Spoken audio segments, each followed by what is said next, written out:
Hey everyone, it's Jana from Ballerinas by Night. I'm here to share a video for those adults or maybe younger students who are completely new to ballet. Like you've never taken a ballet class before in your life and you want to go take one, but you have no idea what to expect. Walking into a ballet class for the first time can be really intimidating. So I want to kind of give just like a general basic overview of what class might look like to hopefully help eliminate some of that fear that can definitely happen. So I'm going to go over what to wear to class, the general structure of class, and then some basic etiquette. I just celebrated my 12-year ballet-versary, if you will, of adult ballet. I came back to dance 12 years ago. I did dance growing up, so while I did understand the structure of a ballet class and kind of what to expect, it still was very nerve-wracking and intimidating coming back to class as an adult. And I think that fear of the unknown can keep a lot of people from trying something that they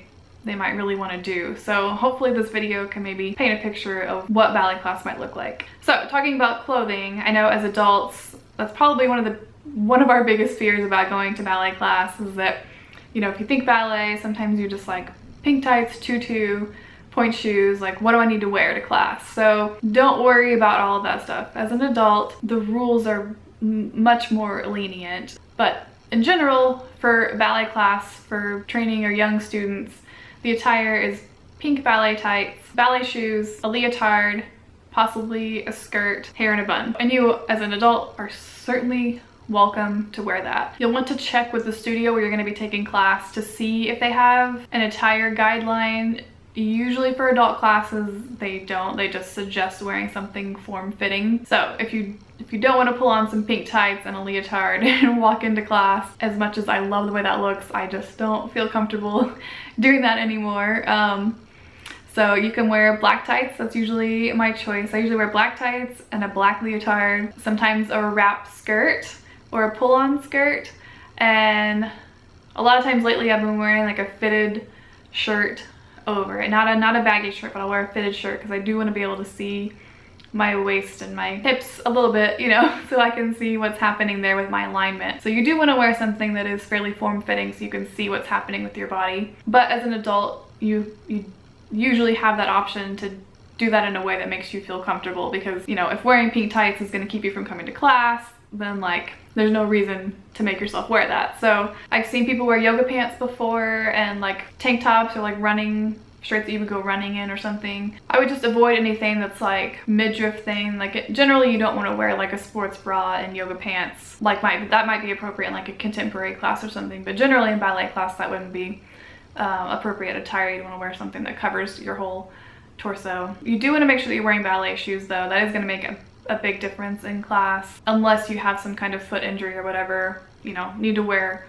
dance sneakers, whatever is like gonna work for your body. But otherwise you want to go get a pair of ballet shoes. If you have never had ballet shoes before, I would highly recommend going to a dance store if there's one near you and just getting fitted for a pair of ballet flats. You don't want to get point shoes if you've never done ballet before. Flat shoes, you can get them in canvas, you can get them in leather, you can get them in full sole, you can get them in split sole.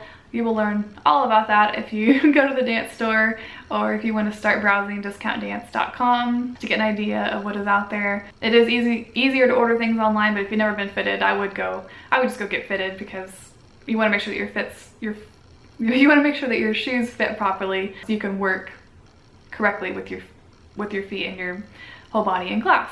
If your hair is long enough, you'll definitely want to pull it back all the way out of your face. A bun is great. If you need to know how to do a classical ballet bun, we have a really great video for that. I will link it right here and you can watch that. Again, this is another one of those things that's a little bit lenient with adult classes. I mean, I'll wear my hair in a ponytail sometimes, but generally I'll end up putting it into a bun at some point. I don't know what it is about the ponytail. It's like a comfort thing for me to wear a high ponytail, and I just kind of like that.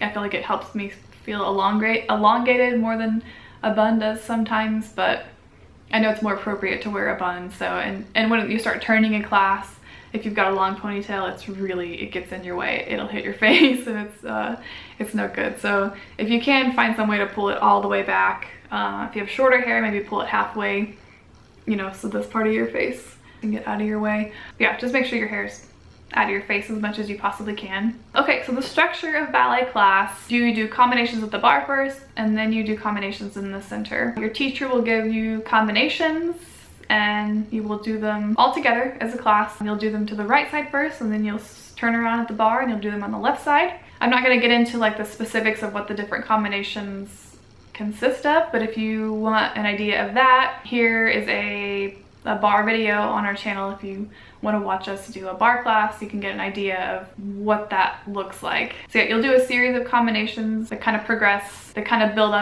build on top of each other in terms of what you're doing and how big your movement's getting each time. And you'll learn that, you'll pick up on that really quick as you're taking class, kind of how the layout goes. So you'll do all your bar work, and then usually there's a stretch that you'll do to some kind of slower music.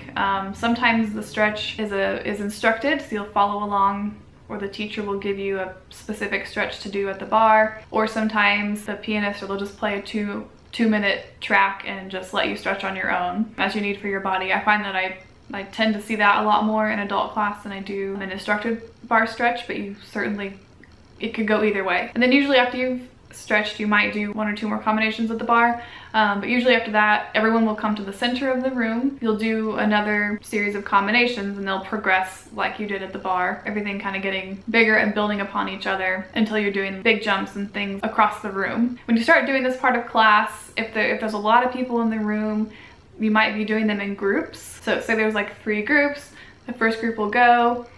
As the first group's kind of getting down to the last 8 counts, the next group's going to get themselves positioned at the back of the room and prepare to walk forward to then start the combination. You'll pick up on that in class as people are doing it. It just kind of naturally flows that way. We do have a really old video on ballet class etiquette that kind of goes into more detail about moving across the floor and stuff in the center and how space yourselves out. You want to go in the little windows, if you get what that means. So you have space and everyone can see themselves in the mirror. So yeah, that's like your basic, very overview of your class structure. So along with the structure, there are some etiquette rules. There are lots of etiquette rules actually, but I'm just going to kind of highlight some that you might encounter on your first day of class. The first one being, if you're on time, then you're late. If class starts at 6:30, that means you're going to start moving at 6:30. So you don't want to be pulling up in the parking lot at 6:30 or walking in the door at 6:30. Get there early enough to check in, pay for your class, do a little bit of a warm-up. So I would suggest getting there at least 15 minutes early. In general, during class, it's not appropriate to talk in terms of talking to your other peers. It just is considered like disrespectful to the instructor. In adult class and open classes, it's probably not as strict. I can't say that across the board that that's the case, but it can be more casual. But in general, you just want to be respectful to your teacher. So, you know, obviously if they're talking, you don't want to be talking. If you are confused about a combination and you have more questions, just ask. It's better to ask. If you're confused, it's better to ask before you start the combination than to start the combination and then you don't know what you're doing, because it's wasting your class time. If you don't know, then you can't work on it. So, and teachers would much rather help you understand it so that you can do the combination than to watch you kind of like fumble through it. So if you're confused, just ask. Just raise your hand like you would in school and just ask for it to be repeated. And you're probably not the only one in the room that is glad that that was asked. I think a lot of times adults or just students in general don't want to ask for it to be repeated because they don't want to look like they didn't understand, but it's okay. It's really okay. If you don't understand, just ask. Okay, so when you get to class and you're picking your place at the bar, because we know that class starts at the bar, you just want to be mindful of your space, like your space bubble. And this is going to depend on how big or small your class is. You want to leave enough space between the person in front of you and behind you that you can kick your leg up and not hit them in general. If it's a really full class and there's just not enough room, then you just have to, you'll learn to just angle your body so you don't hit people when it's time to throw your leg up in the air. If you're at a loose bar like these ones I have in this room, like a bar that's in the center of the room and not nailed to the wall, don't stand in the center of that bar. Pick the front end or the back end of it, because if someone else is going to stand there with you and you've got your hand in the middle of the bar, you're going to put them, right at the feet of the bar, like here, and it's hard to function if you can't move your feet around the ends of the feet of the bar. Just pick if you want to be at the front or the back share it. In terms of like what you're gonna bring in the room with you while you're taking class, like if you need water or a towel or clothing, I don't know, because it is important to stay hydrated during ballet class. Usually it's okay to bring a water bottle in the room with you and set it next to the bar where you're standing. Again, check with the studio where you're taking class. Make sure what their guidelines are on bringing beverages in. It's to prevent like spillage on the expensive dance floors. Okay, so in terms of we were talking about class structure and you're at the bar, then once you're at the center of the room, if the class is big enough, you'll generally do the combinations in groups. Not everyone will go at the same time. You may split up into 2 or 3 groups. So the first group will go, do the combination.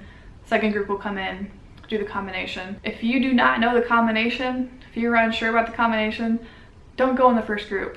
If you have the option to pick which group you're gonna go in and you don't know what the combination is, just don't go in the first group. Use that time to mark it in the back, watch what's going on, make sure you know what's happening. And again, if you still are confused, raise your hand, ask for it to be repeated. Okay, at the very end of class, you want to make sure that you go up to your teacher and you bow to them, you thank them for class. That may seem weird if you've never done that before, but that's just ballet class etiquette. If you have a pianist in the room, go over and thank them as well. And then lastly, I will just leave you with some words of encouragement. When you're new to ballet, it can be incredibly overwhelming. There's new movements that you've never heard of, there's terminology that you may have never heard of. It's a lot of new stuff to be thrown at you at one time. You might feel like never coming back after the first class, but just know that it's gonna be hard. Just go into it knowing that it's gonna be hard. But Abby and I both recommend just stick with it consistently for 2 to 3 months and then reassess how you feel, because as you keep going, it will get easier, you will get better, and you'll get to a place where you're not gonna freak out. So just give it time. Just like any workout that you do, you can't walk into something with no experience and walk in and it be like easy breezy perfect. Just know that ballet is the same way. It can be really overwhelming and it is going to be hard. Isn't it Tom Hanks in A League of Their Own? He's like, it's the hard that makes it great, or something like that. And that's kind of the point, you know, like if it was easy, everyone would do it. So just embrace that about it, that it is a challenge. So give yourself the time to adjust, commit to it, and hopefully you will enjoy it. And if it doesn't bring you joy, that's just fine too. Okay, so those are just some basic things to know before you go to your first ballet class or first adult ballet class. There are so many more things that I could tell you, and I know I haven't, you know, really scratched the surface on information to let you know, but I feel like maybe that could give you a good starting point to kind of know what to expect when you walk in the room. Let me know if this was helpful. Give the video a thumbs up if you liked it. If you are new to our channel, make sure to subscribe here on YouTube. There'll be a link to subscribe after I'm done talking. And we have a Facebook page that we share fun stuff on, and we have an Instagram account where we share other pictures and random things. So you can follow us on both of those accounts under Ballerinas by Night. If you have any video requests, make sure to leave them in the comments below, and I will see you guys in the next one. Bye!